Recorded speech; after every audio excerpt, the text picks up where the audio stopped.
Good morning. Good morning, Tokyo. Good afternoon, Raleigh. Good evening, New York. So it's me, Yuma, again, co-founder, Chief Strategy Officer, aka Chief Diplomat at Xenea. And welcome back to Chain of Thought, the space where we skip the hype and build what matters. So while the room fills, please repost the space, drop your country flag in the comments if you can, and tap the heart so the algorithm knows we're live. Okay.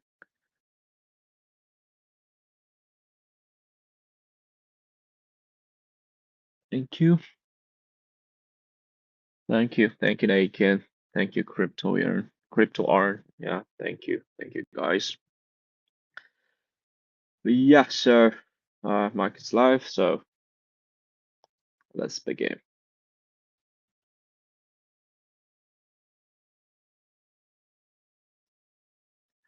Okay, so landing at Narita yesterday. Narita is an international airport, not in Tokyo, but in Japan. So I just came back from Hanoi, Vietnam, and like landing at Narita airport reminded me like how comfortable life is here in Japan. And let me be blunt. And I often say this in crypto space, but I rarely hear um this, especially from Japanese founders of Web3 projects. What I often say um regarding regarding my kind of a stance towards the Web3 is that I don't need blockchain as a Japanese resident. That sounds a little bit kind of a weird as I'm the co-founder of this Web3 project, but what I mean is that like my banking app uh, my banking app settles payments in seconds. The yen, the Japanese currency remains a safe haven currency still. And the government digital services, even if people complain, they function. And most of the time, they function better than most of the countries, I think, as far as I know, or just from my experience. Yeah. Oh, thank you guys for the flags and re reposting. Thank you all. Right. So most Web3 promises like permissionless payments, digital identity, uncensorable data, they are nice to have here. They're just nice to have, but they're not must have. No, no, that's not. They're not must have.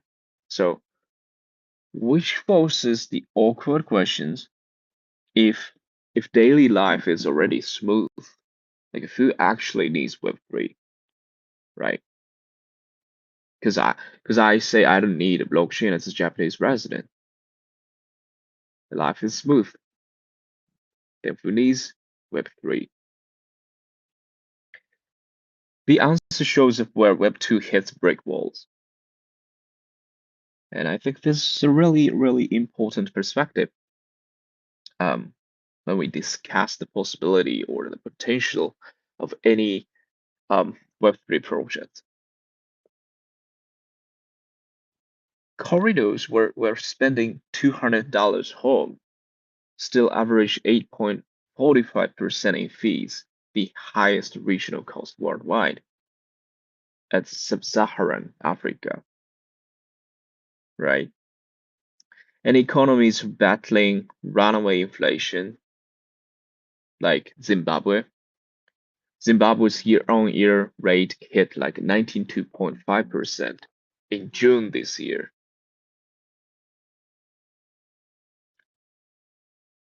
And as a planet, I mean, in general, well, we have 1.4 billion adults remain unbanked.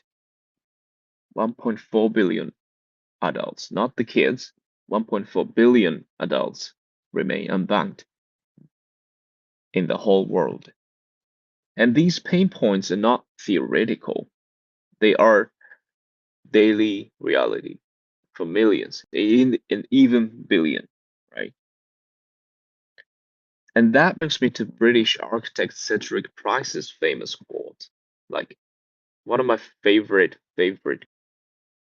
quotes of all time,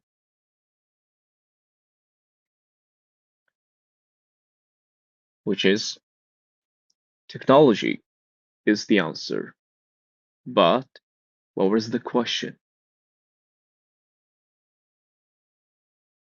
So if the question is a latte, cafe latte, like a cup of coffee paid with Apple Pay, blockchain feels like over engineering, right?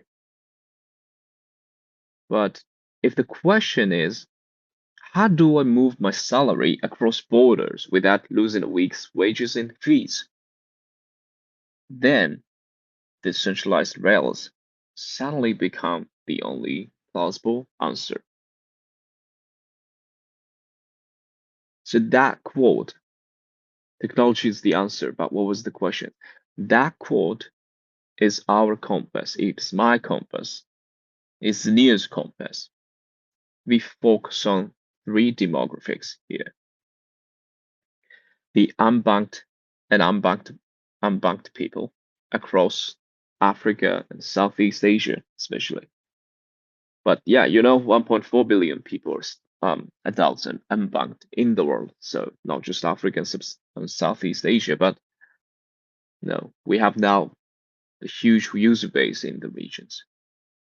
So our focus right now is the unbanked and underbanked people across Africa and Southeast Asia, and also creators and builders who need unstoppable data ownership. And lastly, like everyday families seeking real privacy, real control, real choice. And this is not charity, it is a met demand at internet scale. The United Nations their target is to push average remittance cost below 3%. 3%. And today, we're not nearly triple that in their like most expensive of corridors. So that is the problem space worth tackling, you know. And our solution is deliberately layered, like railway, station, passengers. These are like a metaphors. We're not building railways physically. So like just to make it easier to understand. Or I don't know, if I'm making it complex, forgive me, but our solution is deliberately three-layered, like railway, station, passengers. The first layer is the near core, the railway, which is EVM compatible layer 1 blockchain fused with decentralized dynamic storage. This is built for censorship resistance and real-time mutable data, like ideal for DPing, AI, like tokenized real-world assets, or even like a Web4 daemons in the future. And then we support we offer enterprise grade infrastructure. We are in talks with like telcos and municipal data teams in the West Africa,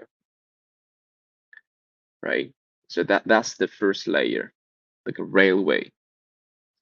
And then the second layer is Xenea wallet.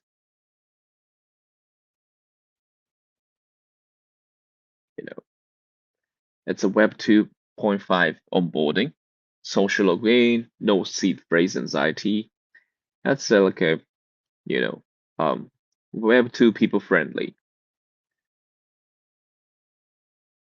And the number of downloads already like surpassed 4 million in the world, and like roughly 1 million active users in Nigeria today alone, just Nigeria alone today.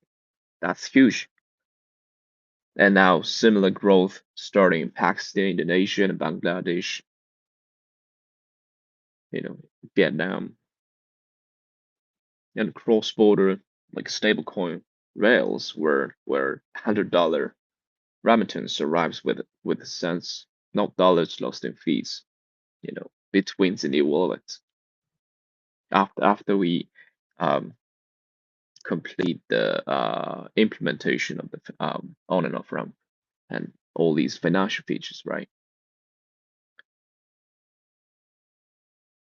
And the third layer is proof of democracy, the passengers, POD. So every Xenea wallet connected to the network can become a voting node. You don't need like a $14,000 mining rig. All you have to do is just install the app, install the Xenea wallet, and keep the Xenea wallet on your device. That's it. And be active if you can. And the users will benefit from cheaper remittances or better usability. Also, secure the ledger, secure the infrastructure that enterprises rely on. So the rail for builders, station for users, and passengers who secure the rail. That's our feedback loop. So the infrastructure, the underlying infrastructure we are building is for builders, it's for enterprises. Yeah.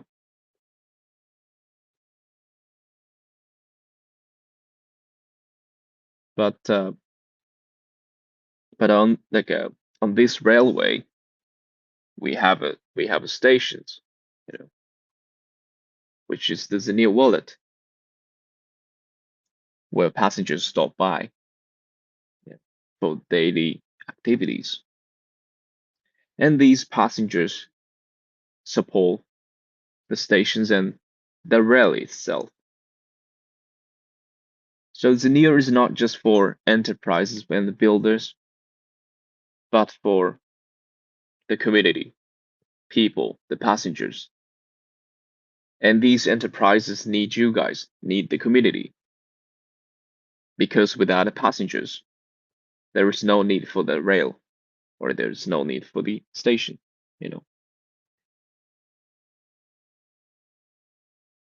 So there's definitely mutual benefit here, right?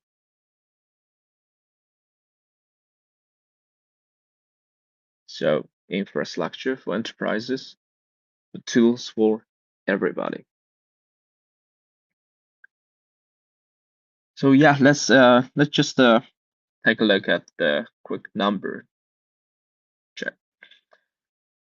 So like I said, like a 8.45% average remittance fee into sub-Saharan Africa, which is the highest rate worldwide.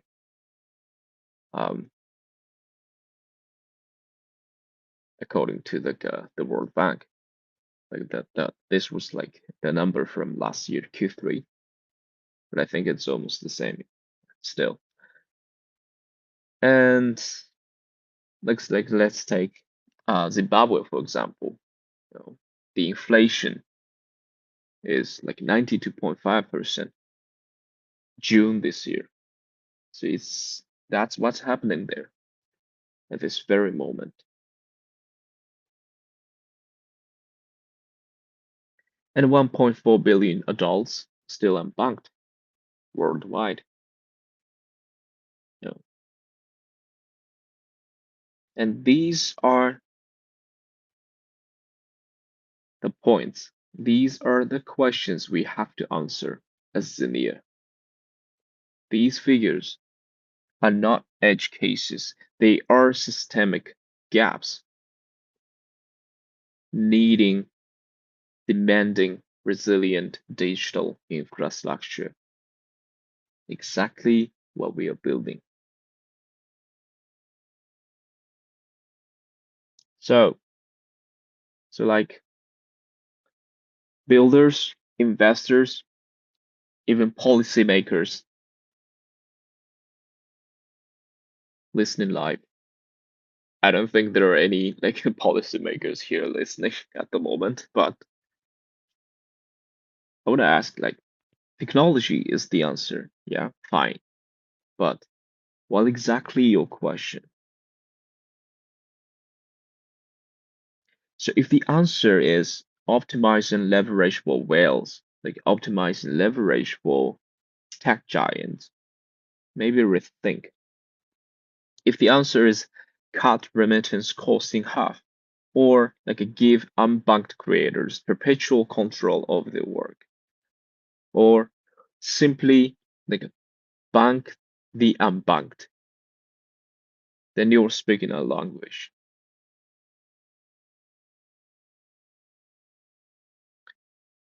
And now we have a couple of ways to engage, right? No matter whether you're builders, investors, or supporters, or with budget or without budget.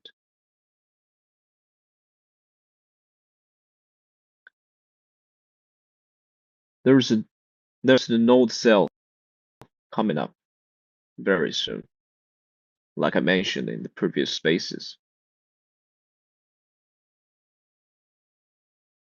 And of course, if you're on a budget, if you have like some budget to purchase the node ownership here, then that'll be cool. That'll be cool. But even if you're not on the budget and you don't think you can afford the ownership of a node, but still you are motivated, you are interested in this ecosystem, you are you you are so motivated to support build the future of digital infrastructure, then there will be like incentivized, referral programs for everyone. Then you might be, able to join the engage in supporting the Xenea, what we all desire, right? So, like I always tell you, DM me if you're in a corridor where an 8% remittance fees is still normal. Yeah, I'm forming country squads.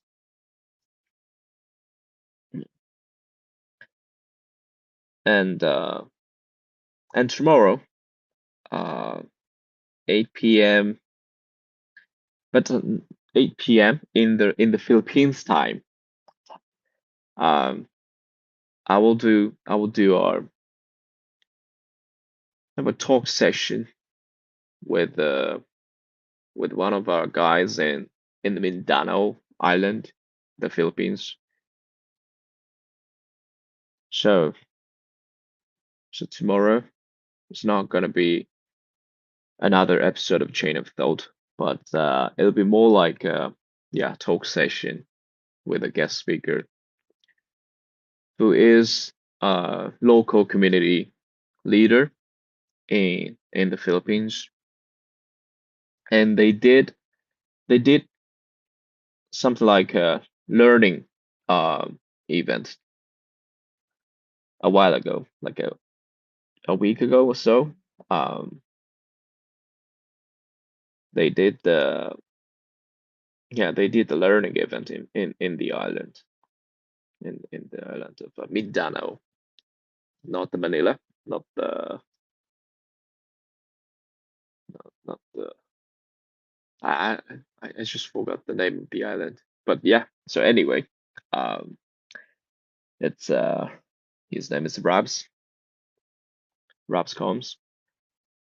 Uh, he's he's a he's a founder of Davao DeFi community, and we're going to like share. Like he is going to share the local voices or local perspective um, towards Xenia, as well as like a Web3 in general, like what local communities do in the country, or how we, Xenia, can help those local communities. All right. So it might be very interesting to hear stories from him or like his friends and community members because like if you know what it's like to launch and manage the community locally, it might give you like an insight to do the same or to join some like communities in your area, in your region. And I've already mentioned a few times in the previous spaces, like I'm always happy to help you guys. Uh, if you want to do a local like real event for about Xenia or about Web3 in general, like featuring Xenia, of course, we might be able to help you out financially, probably, like book a venue and prepare some drinks, snacks for guests. Uh, if you're kind of new to my series of space, and if you're interested in what I just said, like listen to the previous space, probably last one, or I don't know, episode. It was episode what, 13, 14, probably. I just talked about uh like organizing a real event, and like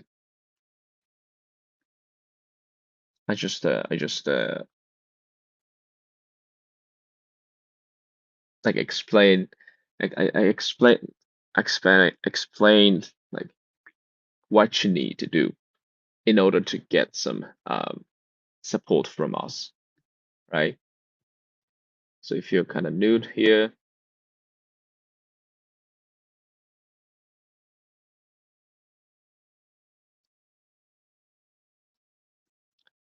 and interested in like hosting a real event in your country, in your area, in your city with local members, community members, just let me know.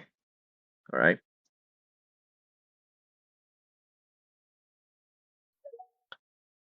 And that's probably it for today's chain of thought.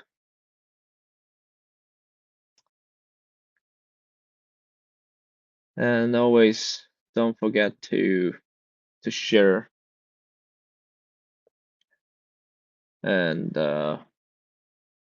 DM me or drop the comments below if you have any ideas or if you have any suggestions, questions. Yeah. So this was Chain of Thought, and Japan may not need blockchain, but the world clearly does, and we intend to build it for the world. not for the rich. All right, so talk to you tomorrow.